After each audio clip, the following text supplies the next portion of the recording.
नाशिकमधील भोंदूबाबा अशोक खरात याचे अनेक काळे कारनामे बाहेर येत असून महिला लैंगिक शोषणासोबतच आर्थिक फसवणुकीचे देखील गुन्हे आता समोर येत आहेत। याच भोंदू खरातची सासूरवाडी आणि त्याची फरार असलेली पत्नी कल्पना खरात हिचं माहेर सिन्नर तालुक्यातील पाटाळी गावात आहे। अहिल्यानगर आणि नाशिक जिल्ह्यातील च्या सीमेवर असलेल्या सिन्नर तालुक्यातील हे पाटाळी गाव असून या गावाची लोकसंख्या जेमतेम 1500 ते 1700 इतकी आहे आणि याच गावात अशोक खराची सासूरवाडी आहे। अशोक खराचे काळे कारनामे बाहेर आल्यानंतर याच गावातील लोकांनी काही गोष्टी उघडकीस आणल्या। यावेळी एका ग्रामस्थांनी अशोक खराच्या लग्नाचा हादरवणारा किस्सा सांगितला। अशोक खराचं ज्यावेळी लग्न झालं त्यावेळेस पासून कल्पनाच्या घराची परिस्थिती हलाखीची होती। सुरुवातीला अशोक खराचे वय जास्त असल्याने या लग्नाला घरातूनच विरोध होता। अशोक खराच्या लग्नाला एका भावाचाही विरोध होता।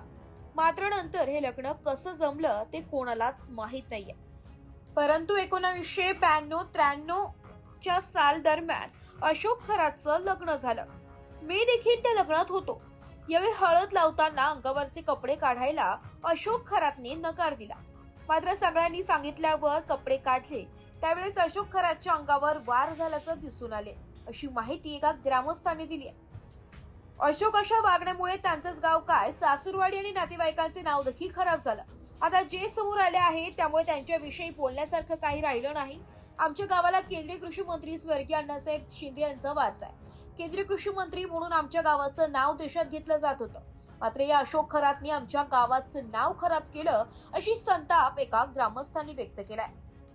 कल्पना खरात परत असल्यामुळे SIT पथकाने स्थानिक पोलिसांच्या मदतीने कल्पनाचे माहेर असलेल्या सिन्नर येथील पाडळ येथे जाऊन चौकशी केल्याची माहिती सूत्रांनी दिली।